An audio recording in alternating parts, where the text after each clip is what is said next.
Hello friend, क्या हाल चाल। उम्मीद करता हूं अच्छे होंगे। वेक्टर का ये 5वां लेक्चर है। इसमें हम लोग डायरेक्शन कोसाइन पढ़ेंगे, component of vector A along vector B ये पढ़ेंगे। ये मान लीजिए एक वेक्टर है ए और ये एक वेक्टर है बी, तो इस ए वेक्टर का इफेक्ट बी वेक्टर के डायरेक्शन में कितना होगा। ए वेक्टर को अगर बी वेक्टर के डायरेक्शन में झुकाएंगे तो इस ए का इफेक्ट बी वेक्टर के डायरेक्शन में कितना होगा। इसी को बोला जाता है ए वेक्टर का कंपोनेंट बी वेक्टर के अलाउंग।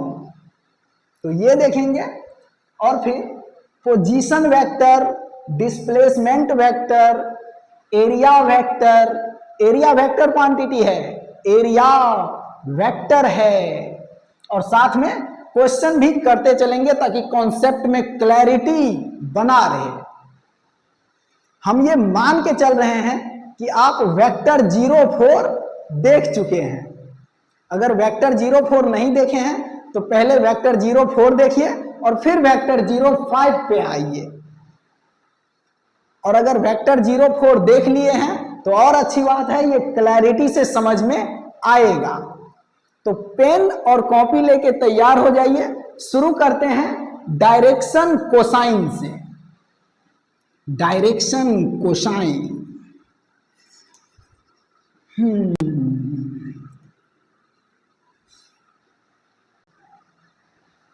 वेक्टर 04 में हम लोग यूनिट वेक्टर पढ़े हैं, आई कैप, जे कैप और के कैप। इसको डायरेक्शन वेक्टर भी बोला जाता है। ये आई कैप का डायरेक्शन और इसके परपेंडिकुलर ये जे कैप का डायरेक्शन।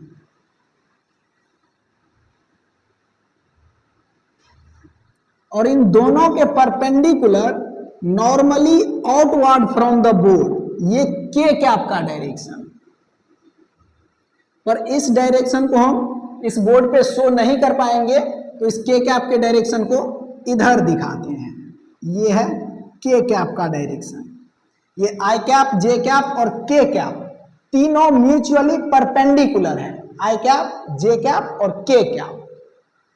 और इस स्पेस में, यहां पे इस स्पेस में एक वेक्टर है ए, एक वेक्टर है ए।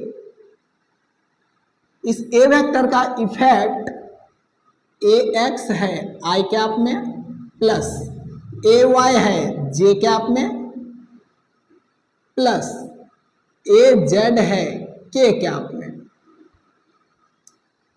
तीनों डायरेक्शन में इस ए वेक्टर का इफेक्ट है, ए एक्स, ए वाई और ए जेड। यहां पे इस ए वेक्टर का अगर हम मैग्नीट्यूड लिखें तो किसी वेक्टर का मैग्नीट्यूड का सिंबल ऐसा होता है कि वेक्टर पे ऐसे मॉड लगा दें, या फिर सीधे ये क्वांटिटी लिखें और इस पे ना वेक्टर साइन लगाएं ना मॉड लगाएं। इसका मतलब भी होता है ए का मैग्नीट्यूड ओनली। तो यहां पे इस ए वेक्टर का मैग्नीट्यूड लिखा जाएगा अंडर रूट ए एक्स का स्क्वायर प्लस ए वाई का स्क्वायर प्लस ए जेड का स्क्वायर। यहां पे ये ए वेक्टर आई डायरेक्शन के साथ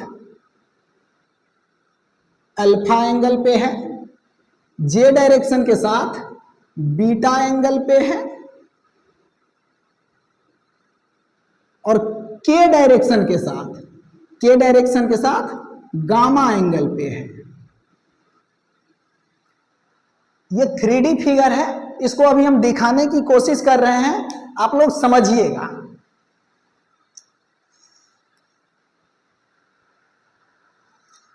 एक दो तीन चार पाँच छः सात आठ नौ 10 11 12 13 13 करूं दिन दिन दिन दिन इंतजार राजा पिया।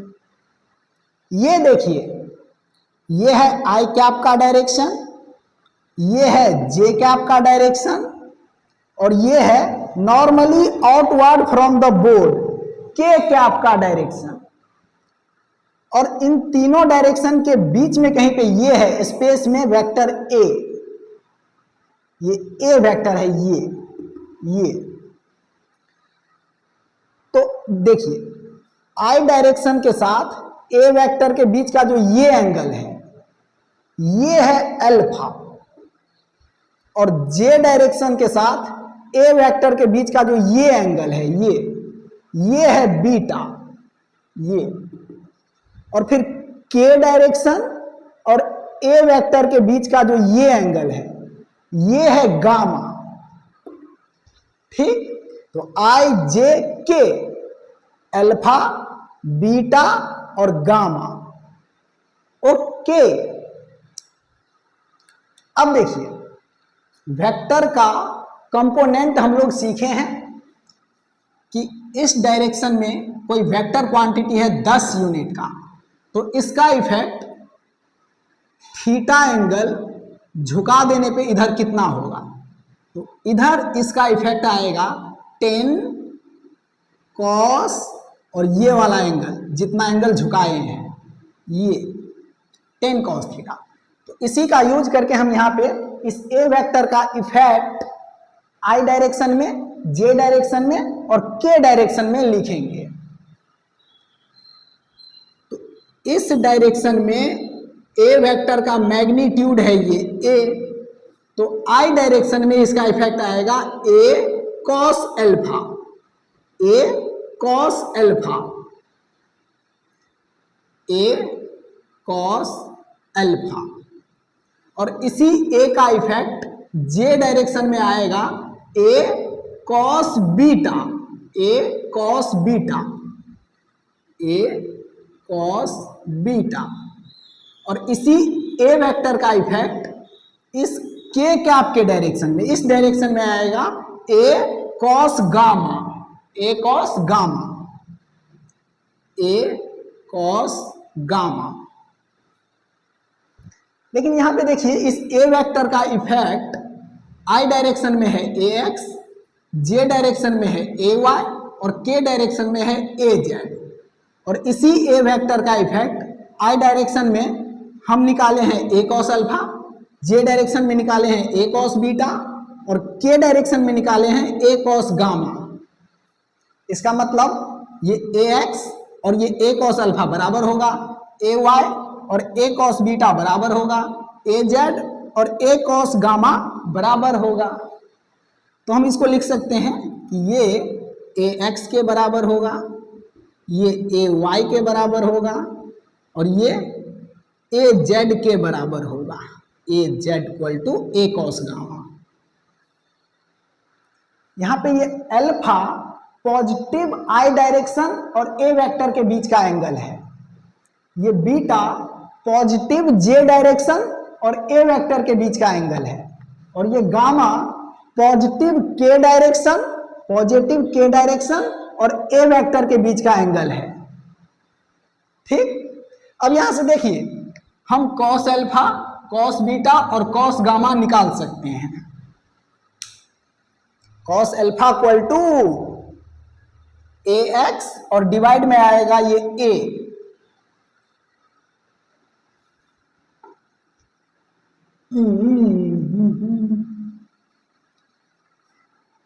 Cos alpha equal to A X और ये ए का मैग्नीट्यूड ये आएगा डिवाइड में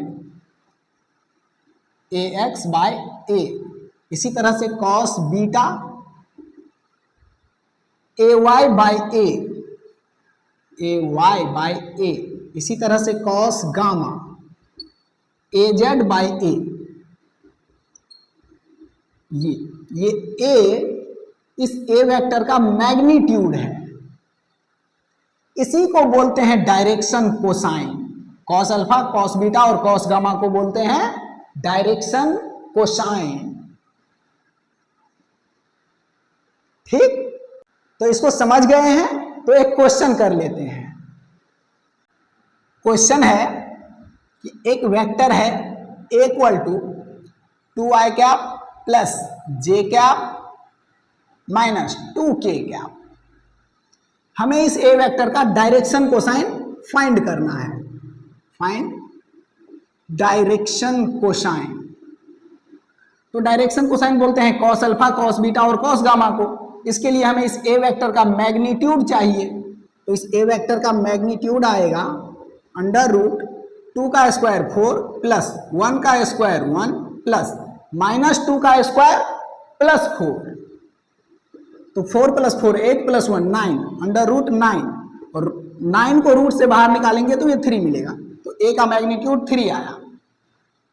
और ये ए एक्स, ए वाई और ए जेड इस ए वेक्टर का आई, जे और के डायरेक्शन में इफेक्ट है।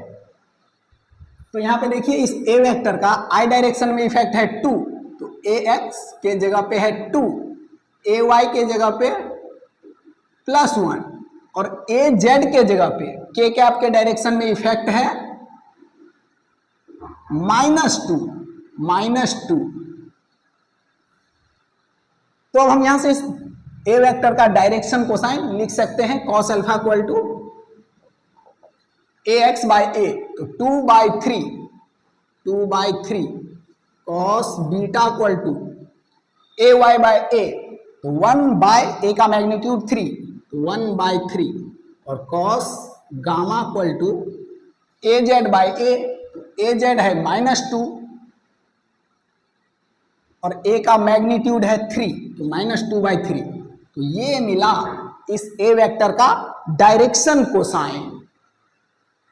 तो उम्मीद करते हैं किसी भी वेक्टर का डायरेक्शन कोसाइन निकाल लीजिएगा। आइए आगे बढ़ते हैं। अब कंपोनेंट ऑफ वेक्टर देखते हैं कि दो वेक्टर दिया हुआ है तो एक वेक्टर का इफेक्ट दूसरे वेक्टर के डायरेक्शन में क्या होगा। इसको नोट करिएगा, हम इसको मिटा रहे हैं।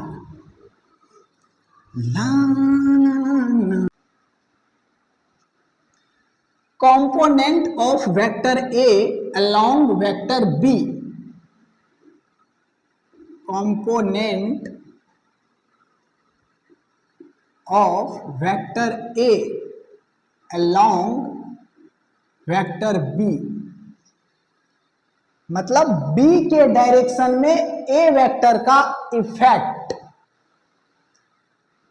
तो ये मान लीजिए एक वेक्टर है बी और ये एक वेक्टर है ए, दोनों के बीच का एंगल है ये थीटा। तो इस ए वेक्टर का इफेक्ट बी वेक्टर के डायरेक्शन में आएगा ए का magnitude into cos theta, A का magnitude into cos theta. Component of A along B, ये आएगा ए का मैग्नीट्यूड इंटू कॉस थीटा। तो ए का मैग्नीट्यूड ए और कॉस थीटा, इतना इफेक्ट आएगा इस ए वेक्टर का बी के डायरेक्शन में। अब एक चीज और हमें पता है कि ए डॉट बी बराबर vector A dot vector B बराबर ये होता है ए का मैग्नीट्यूड बी का मैग्नीट्यूड इंटू कॉस थीटा। तो यहां से हम ए कॉस थीटा अगर निकालेंगे तो ए कॉस थीटा का वैल्यू मिलेगा, ए डॉट बी के नीचे में आ जाएगा ये बी का मैग्नीट्यूड, ए डॉट बी के नीचे में आएगा ये बी का मैग्नीट्यूड ये। तो ए कॉस थीटा के जगह पे, इसके जगह पे हम ये भी लिख सकते हैं A dot B by B का मैग्नीट्यूड।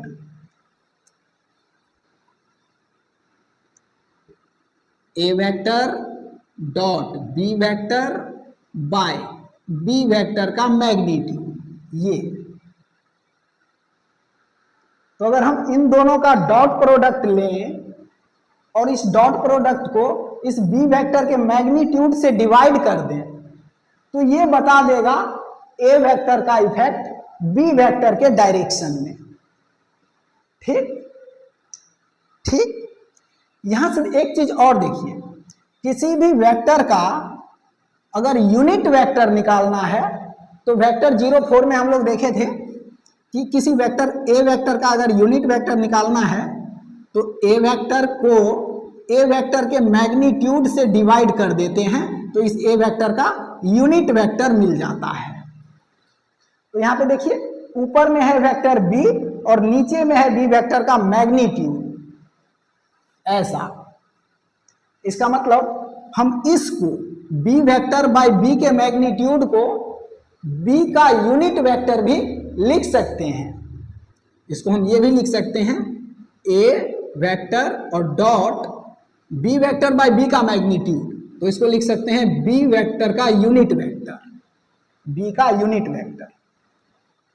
यानी कि ए वेक्टर को अगर डॉट प्रोडक्ट कर देंगे बी के, इस बी के यूनिट वेक्टर के साथ, तब भी हमें ए वेक्टर का इफेक्ट मिलेगा बी वेक्टर के डायरेक्शन में। ठीक, तो यहां से मैग्नीट्यूड मिलेगा, यहां से या यहां से या यहां से इस ए वेक्टर का मैग्नीट्यूड मिलेगा बी वेक्टर के डायरेक्शन में। लेकिन इसी में अगर ए वेक्टर को हम बी वेक्टर के डायरेक्शन में वेक्टर फॉर्म में लिखना चाहें, तो इस ए वेक्टर का जो मैग्नीट्यूड मिला है बी के डायरेक्शन में, उस मैग्नीट्यूड को इस डायरेक्शन से मल्टीप्लाई कर देंगे। ये डायरेक्शन मतलब बी वेक्टर का यूनिट वेक्टर, बी का यूनिट वेक्टर सिर्फ बी का डायरेक्शन बताएगा। और इस डायरेक्शन को अगर ए का जो इफेक्ट आया है, ए का जो मैग्नीट्यूड आया है बी के डायरेक्शन में, उस मैग्नीट्यूड को अगर इस डायरेक्शन से मतलब बी के यूनिट वेक्टर से गुना कर देंगे, तो ए वेक्टर का इफेक्ट बी वेक्टर के डायरेक्शन में आ जाएगा वेक्टर फॉर्म में। तो यहां पे लिखें इफेक्ट या कंपोनेंट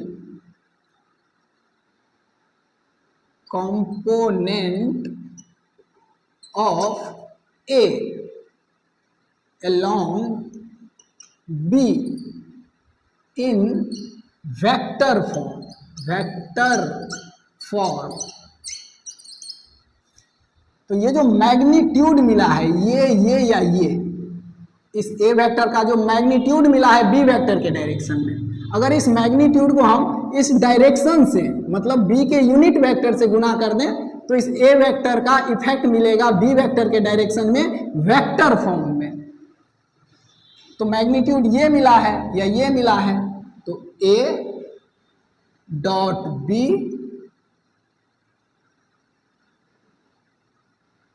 बाय बी का मैग्नीट्यूड, इसको अगर हम मल्टीप्लाई कर दें बी के यूनिट वेक्टर के साथ, तो ए का इफेक्ट बी के डायरेक्शन में वेक्टर फॉर्म में मिलेगा। ठीक, ये कैमरा में आ रहा है या नहीं, इसको हम एक बार चेक कर लेते हैं। आ रहा है, क्लियर कट आ रहा है। तो इसको देखिए ध्यान से और समझिए। इस पे ना एक क्वेश्चन करते हैं।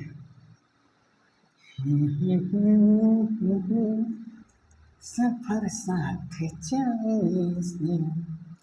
क्वेश्चन है कि एक वेक्टर है ए बराबर 2i cap minus 3j cap plus k cap, और एक वेक्टर है b 3i cap plus j cap minus 2k cap, और हमें फाइंड करना है a का कंपोनेंट b के along. Find component of a along b, ये फाइंड करना है। तो देखिए जी, ये दो वेक्टर हैं, तो इन दोनों वेक्टर का डॉट प्रोडक्ट लेना है, और नीचे में डिवाइड में जिस वेक्टर के डायरेक्शन में आप इसको घुमा रहे हो उस वेक्टर का मैग्नीट्यूड ले लेना है। तो यहां पे हम इस ए वेक्टर को बी के अलोंग घुमा रहे हैं, बी के डायरेक्शन में घुमा रहे हैं, तो इस ए वेक्टर का जो इफेक्ट आएगा बी के डायरेक्शन में, ये आएगा A dot B by B के डायरेक्शन में घुमाए हैं तो बी का magnitude A vector dot B vector by इस बी का मैग्नीट्यूड ये। तो यहां पे देखिए इस b का जो मैग्नीट्यूड होगा ये लिखा जाएगा अंडर रूट 3 का स्क्वायर 9 प्लस 1 का स्क्वायर 1 प्लस -2 का स्क्वायर प्लस 4, तो ये आएगा 9 4 13 और 1 14 अंडर रूट 14। ये है b का मैग्नीट्यूड।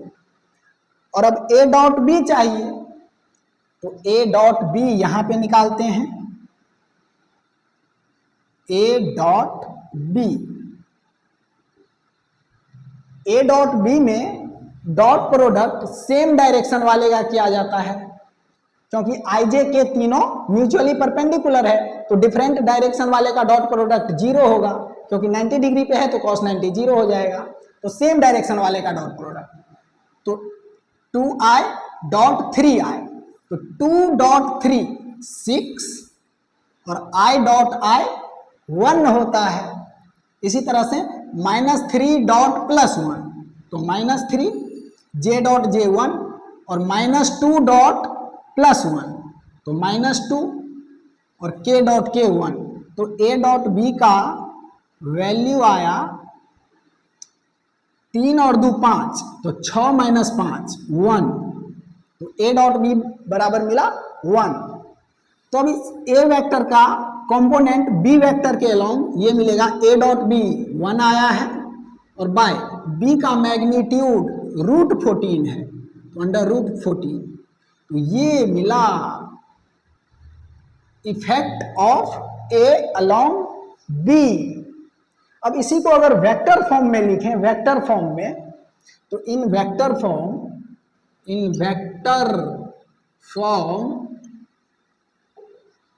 1/√14 को इसको मल्टीप्लाई कर देंगे b के यूनिट वेक्टर के साथ, जिस डायरेक्शन में घुमाए हैं उस डायरेक्शन के साथ, मतलब उस b के यूनिट वेक्टर के साथ।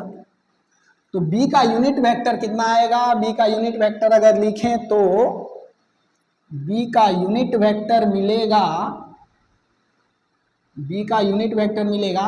b वेक्टर बाय b का मैग्नीट्यूड। तो b वेक्टर यहाँ पे दिख रहा है 3i cap plus j cap minus 2k cap, और इसको डिवाइड कर देंगे b के मैग्नीट्यूड से, तो b का मैग्नीट्यूड ये आया है अंडर √14, तो 3/√14 i cap, 3/√14 i cap plus 1/√14 j cap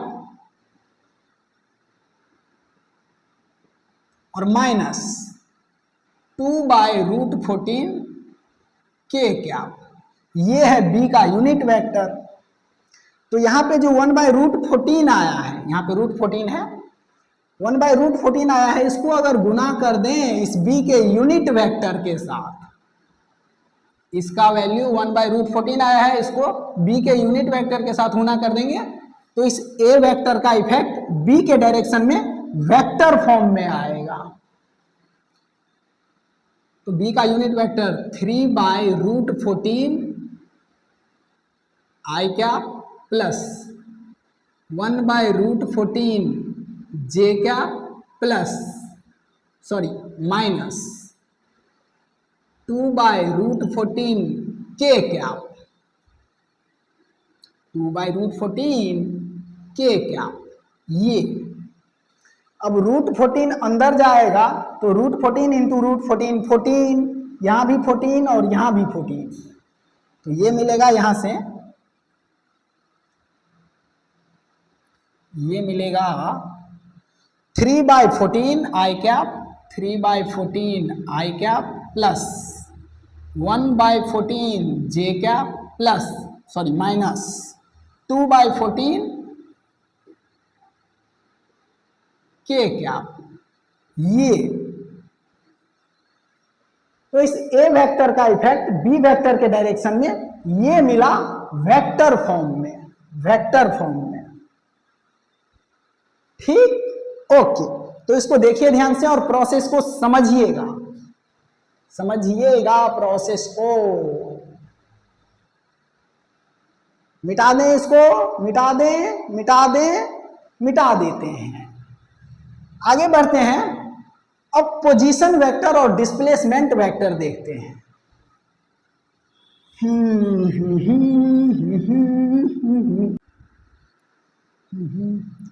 position vector and displacement vector, position vector and displacement vector.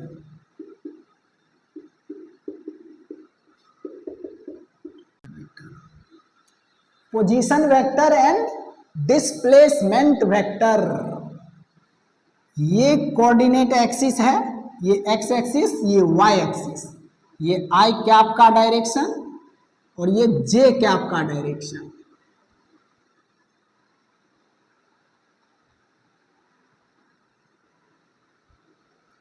और यहां पे एक पॉइंट है x1, y1 और इस पॉइंट का यहां से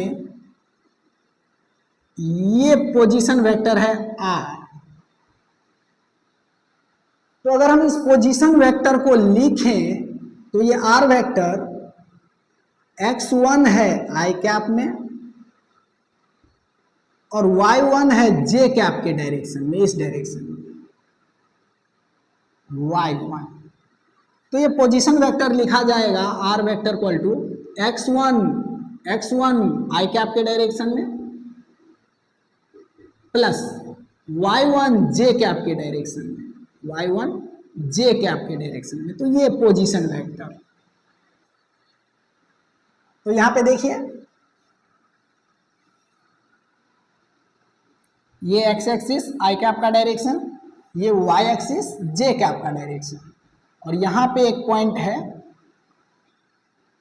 P1 और यहां पे एक पॉइंट है P2। इसका कोऑर्डिनेट है x1, y1 और इसका कोऑर्डिनेट है x2, y2। इस पॉइंट का ये पोजीशन वेक्टर है r1 और इस पॉइंट का ये पोजीशन वेक्टर है r2।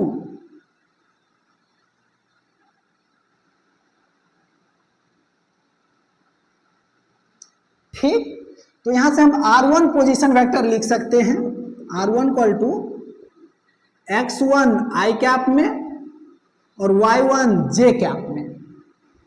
तो x1 i cap plus y1 j cap और r2 वेक्टर भी लिख सकते हैं x2 i कैप में और y2 j कैप में। ये होता है x कोऑर्डिनेट और ये होता है y coordinate. x2 i cap में प्लस y2 j कैप में। अब अगर ये वेक्टर कोई पूछ दे, ये वेक्टर, इसी को बोलते हैं डिस्प्लेसमेंट वेक्टर। ये पहला पॉइंट, इनिशियल पॉइंट और ये फाइनल पॉइंट, अगर कोई पार्टिकल इस पॉइंट से इस पॉइंट पे गया तो ये डिस्प्लेसमेंट वेक्टर क्या होगा, इसी को बोलते हैं डिस्प्लेसमेंट वेक्टर।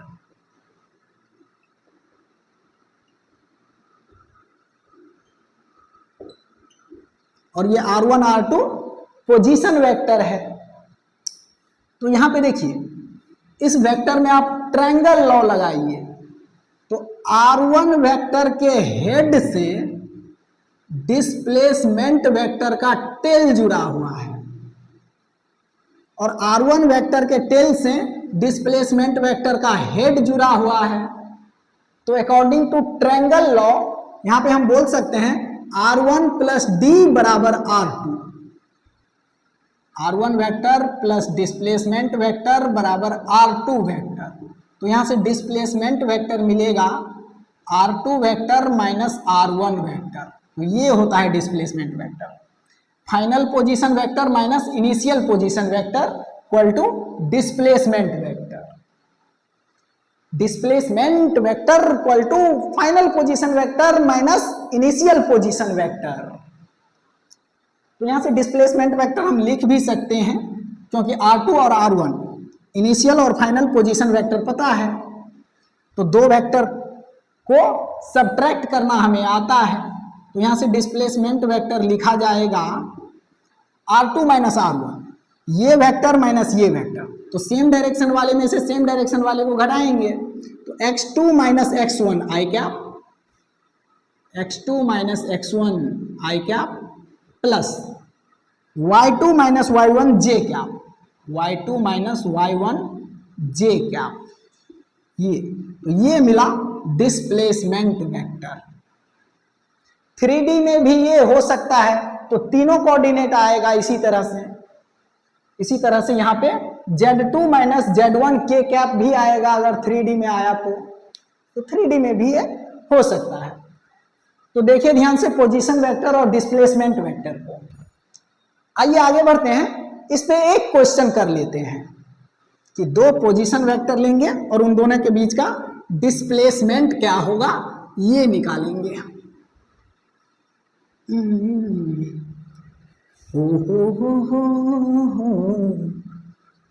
हम तो चले परदेस। क्वेश्चन है, ये x एक्सिस, ये y एक्सिस, ये i कैप का डायरेक्शन, ये j कैप का डायरेक्शन। एक पॉइंट है यहाँ पे 2,3 और एक पॉइंट है यहाँ पे 5,4। तो इन दोनों पॉइंट के बीच का ये डिस्प्लेसमेंट वेक्टर क्या होगा? क्या होगा डिस्प्लेसमेंट वेक्टर? तो ये इनिशियल पोजीशन वेक्टर R1 और ये फाइनल पोजीशन वेक्टर R2। तो इनिशियल पोजीशन वेक्टर लिखा जाएगा, R1 लिखा जाएगा 2i cap plus 3j cap, 2i cap plus 3j cap, और फाइनल पोजीशन वेक्टर लिखा जाएगा 5i cap plus 4j cap, 5i cap plus 4j cap. तो ये डिस्प्लेसमेंट वेक्टर होता है final position vector minus initial position vector. तो displacement vector आएगा R2 minus R1, ये माइनस ये, तो 5 माइनस 2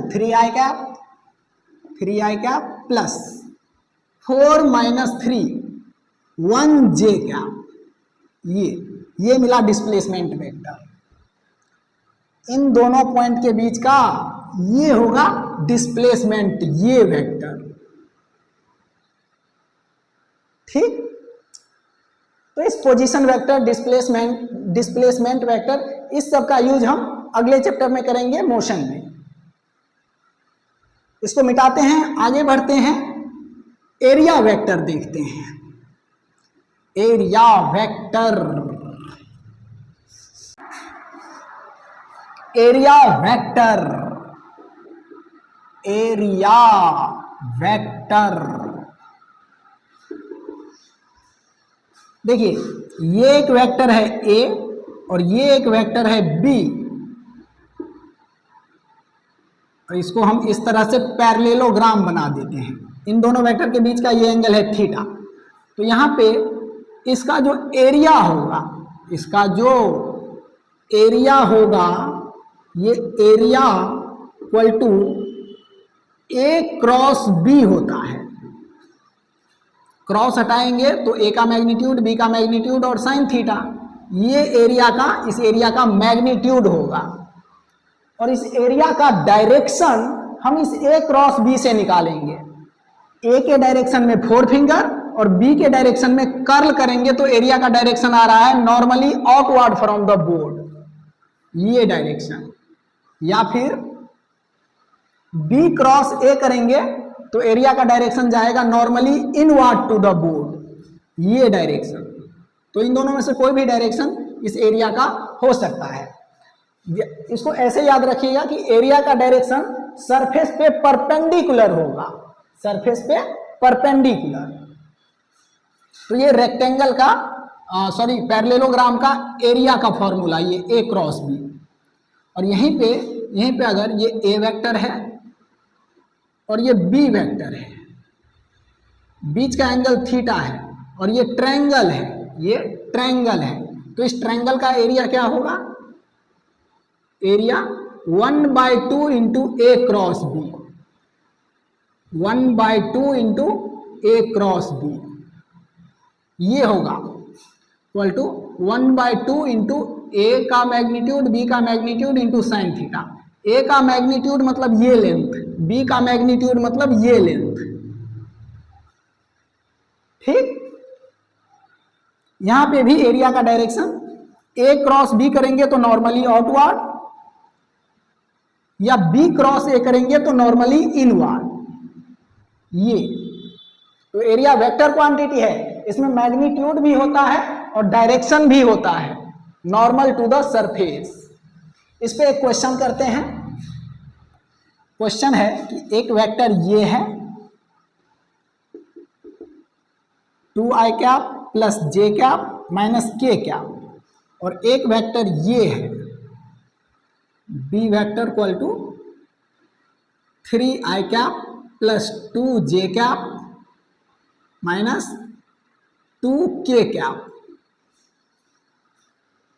तो इस रेक्टेंगल का पैरेललोग्राम का पैरेललोग्राम, इस पैरेललोग्राम का ये एरिया कितना होगा, एरिया कितना होगा?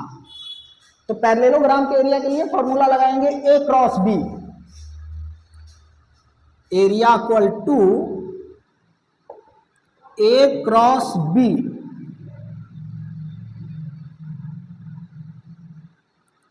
A cross B. तो इन दोनों वेक्टर का क्रॉस प्रोडक्ट करना है, तो क्रॉस प्रोडक्ट के लिए डिटर्मिनेंट वाले फॉर्म का यूज करते हैं, आई कैप, जे कैप और के कैप। ये ए वेक्टर का इफेक्ट आई डायरेक्शन में 2, जे डायरेक्शन में 1 और के डायरेक्शन में -1। बी वेक्टर का इफेक्ट आई डायरेक्शन में 3, जे डायरेक्शन में 2 और के डायरेक्शन में -2। ये तो यहां से अगर हम आई कैप लिखें तो ये आएगा 1 इंटू -2 और -2 इंटू -1 -2, ये, और फिर प्लस जे कैप लिखेंगे तो अब ऐसे नहीं चलेंगे, इस रो और कॉलम को नहीं देखना है और ऐसे भी नहीं चलना है, नीचे से ऊपर 3 क्रॉस -1 तो -3 और -2 गुने 2 तो -4, ये, और अब के कैप तो प्लस के कैप, तो के कैप लिखेंगे तो इस रो और कॉलम को नहीं देखना है, तो 2 इंटू 2 4 और -3 इंटू 1 3, तो ये मिला। तो यहां से ए क्रॉस बी मिलेगा, ए क्रॉस बी मिलेगा -2 और +2, तो -2 और +2 आई कैप, और फिर -4 और -3 तो प्लस जे कैप, तो प्लस जे कैप, और यहाँ पे 4 - 3 +1 के कैप, +1 के कैप, ये मिला ए क्रॉस बी। यहाँ आप ध्यान से देखिए तो -2 और +2 कट जाएगा तो 0 आई कैप के डायरेक्शन में एरिया का कोई इफेक्ट नहीं जाएगा, तो A cross B equal to मिलेगा जे कैप प्लस के कैप। ये यहाँ से इसका अगर मैग्नीट्यूड लिखें ए क्रॉस बी का, तो ए क्रॉस बी का मैग्नीट्यूड लिखा जाएगा √1 का स्क्वायर प्लस 1 का स्क्वायर, तो 1 + 1 2 इतना यूनिट।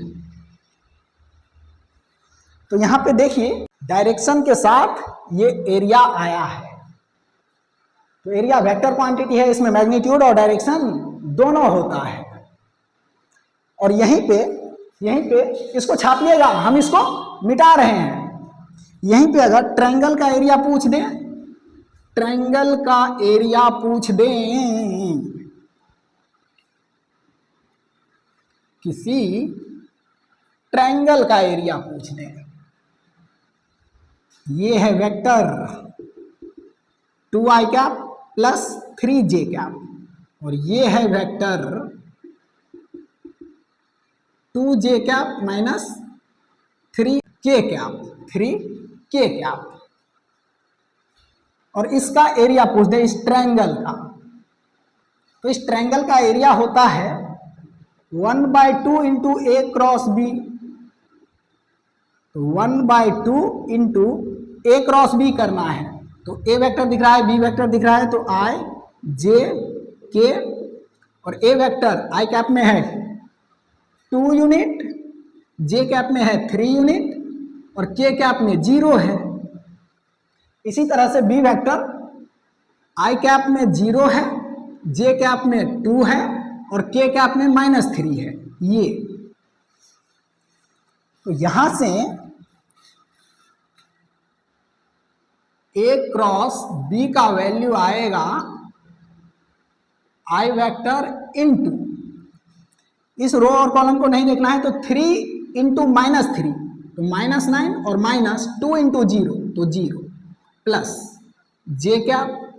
अब इसको और इसको नहीं देखना है, और नीचे से ऊपर गुना करेंगे और फिर यहां से नीचे से ऊपर, तो 0 इंटू 0 0 और -3 इंटू 2 -6 और प्लस के कैप इंटू 2 इंटू 2 4 और -0 इंटू 3 0। तो यहां से ए क्रॉस बी मिलेगा -9 आई कैप और +6 जे कैप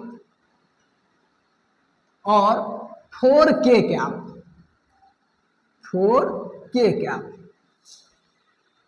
तो ए क्रॉस बी का वैल्यू मिला -9 आई कैप +6 जे कैप +4 के कैप। ये तो हम यहां से इसका मैग्नीट्यूड भी लिख सकते हैं। तो ये आएगा 1/2 इंटू इसका मैग्नीट्यूड अंडर रूट 9 का स्क्वायर 81 प्लस 6 का स्क्वायर 36 प्लस 4 का स्क्वायर 16, और इन तीनों को जोड़ेंगे 81 प्लस 36 प्लस 16, तो 6 6 12 1 13 के 3 हाथ में 1, 8 3 11 और 1 12 और 1 13 के 3 हाथ में 1, 133। तो यह आएगा 1/2 अंडर रूट 133 यूनिट। ये आया इस एरिया का मैग्नीट्यूड। और एरिया वेक्टर फॉर्म में है, तो एरिया का डायरेक्शन भी है और मैग्नीट्यूड भी है। ठीक, तो एरिया ध्यान रखिएगा वेक्टर क्वांटिटी है, इसमें डायरेक्शन और मैग्नीट्यूड दोनों होता है। आइए अब अगला क्वेश्चन देखते हैं।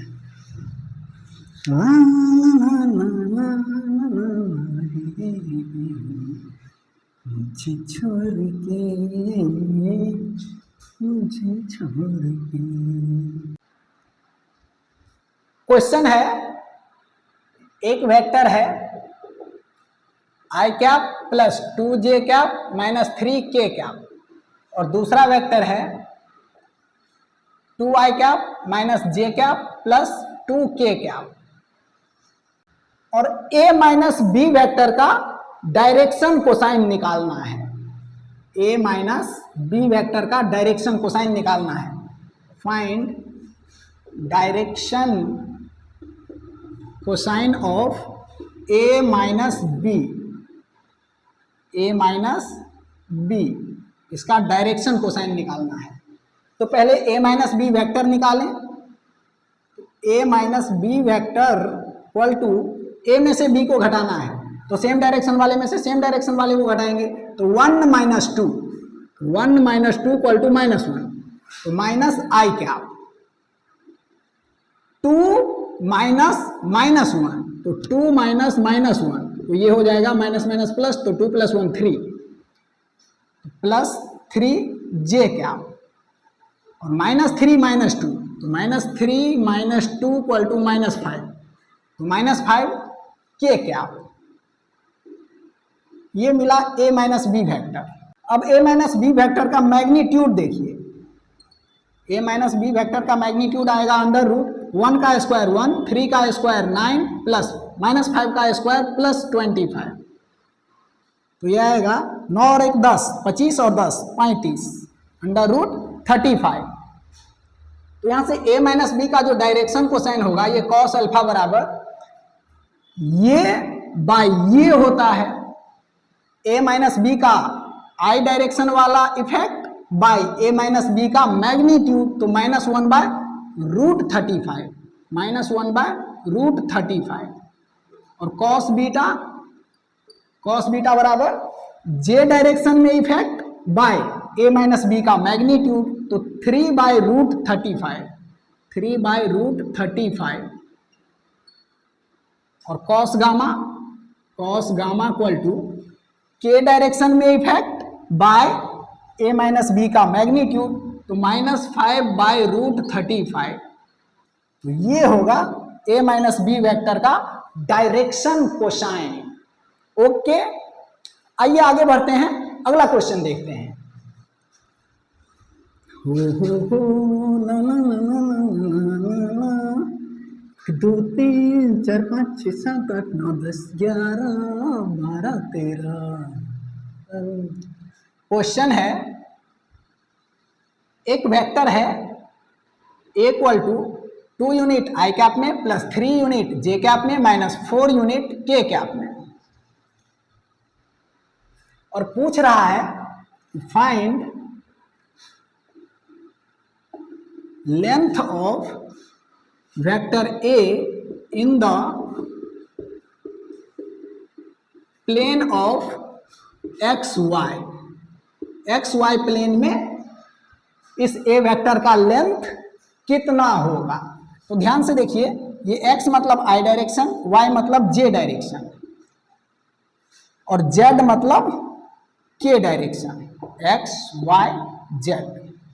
तो एक्स वाई प्लेन में इस वेक्टर का लेंथ i के डायरेक्शन में है 2 यूनिट और j के डायरेक्शन में है 3 unit.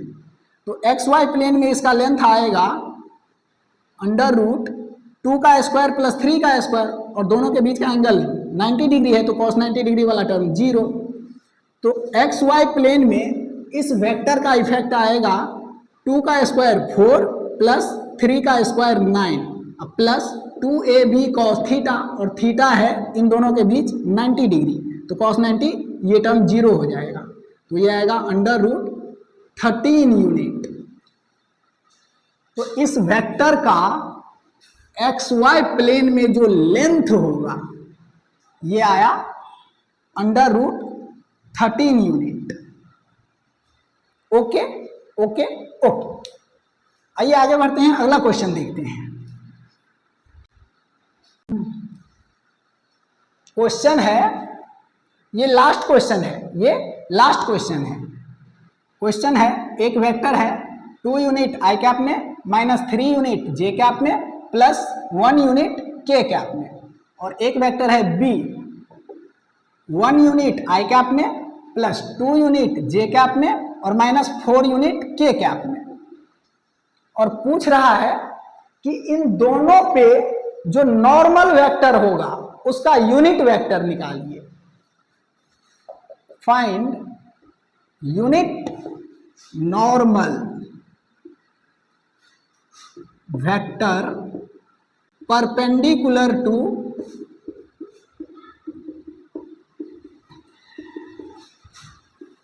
A vector and B vector.